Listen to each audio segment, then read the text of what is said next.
Alright, it's, as you can tell, the big orange ball in the sky has gone down, and the little sliver is out. As I showed you earlier, the magnet that sits right down here in the corner of the transmission pan was busted. So this is a fill-only mod. You will not probably ever hear anything like this again.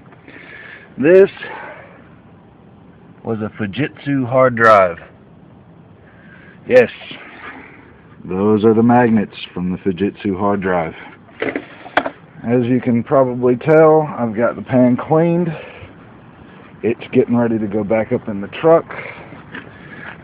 Crawl up under here for a quick second and show you what I've got. Set my transmission pan aside.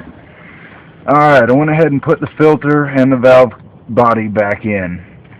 Sorry I didn't take pictures or video of this during the process, but it was kind of one of those hold it with one hand, pray, and put screws in it with the other.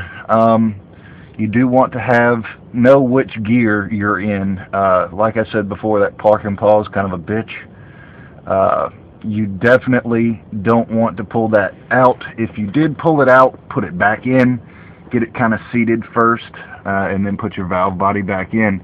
You can access that little E-clip when it's in either park or first. I don't remember which, but one end or the other of that spectrum. Just make sure that when you slide it back up, everything goes back up in just snug. You want to make sure that your electrical connector has gone back up in the way it's supposed to. And then before you do anything else, keep that valve body kind of snugged up, just finger tight. Make sure it'll go through all the gears. Yes, if you have to pull it off the stands to do that, that's fine. Make sure before you put the pan back up, it goes through all the gears. Park engages, you'll hear it click. I actually pulled mine down into neutral, rolled the truck back and forth, pulled it down into first.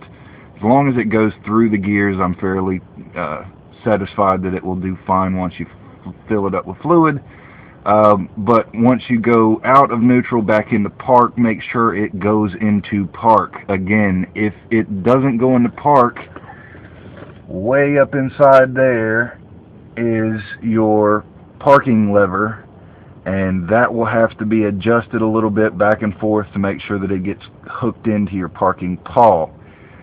Again, you also want to make sure that it rolls when you pull it out of park. Having that park lever jammed up is a big deal. Make sure that it's not. Other than that, once you get it in gear and get everything seated right, I threw mine down in the first, both at the column and down here, or on the console rather, and down here. That, let's see, this device here is your linkage that comes from the console up top. Once you throw it in gear, that should, once you combine the gear here in the valve body and the gear up top, that should pretty much just slide on. If it doesn't, there's a little crease right in the center of it. I had to take a flathead screwdriver and kind of pry it open a little bit to get it to slide on. The detent cable is just above that. Recommend you putting the bolt and nut through that first, tightening that down, and then putting the bolt and nut through the shift linkage, and then tightening that down. Bolts through for the valve body, I have tightened to 100 inch-pounds. Now that's 100 inch-pounds, not foot-pounds, 100 inch-pounds. The thing is, they just all have to be snug and consistent. That's the big thing about torque. It's not necessarily how much you put on them, they just have to be consistent. So I'm sitting happily at 100 inch-pounds. I've tightened my front band 72 inch-pounds, backed it off 3 1/4 turns. I know everybody goes 3 5/8, whatever the hell, but that really just depends on your kick down. That's all the front band controls is your kick down. The rear band does your reverse, and I want to say it's your second to third shift. So the rear band was pretty good, but I went ahead and checked it anyway. I'd say the front band on mine being 160,000, probably never being changed, was probably 3 turns off, which is pretty significant.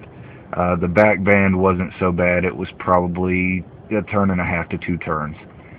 But everything's good to go here. The only part I have left to put on from the kit is this, which is my speedometer output shaft sensor.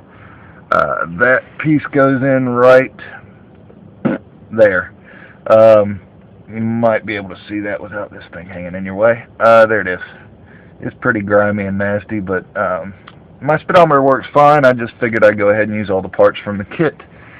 And I'm getting ready to put the pan on, so there again I'm going to need both hands, but I figured I'd give you an update and kind of let you know what was going on. Everything on mine went in real well. I really like the look of that Borg Warner sitting there. It's about a centimeter and a half deeper than the guard for it, but hopefully I won't have that problem with the magnet pieces floating around anymore, so it shouldn't really matter. Anyway, I'm going to go ahead and bolt it back up, and I'll let you know when I get it done.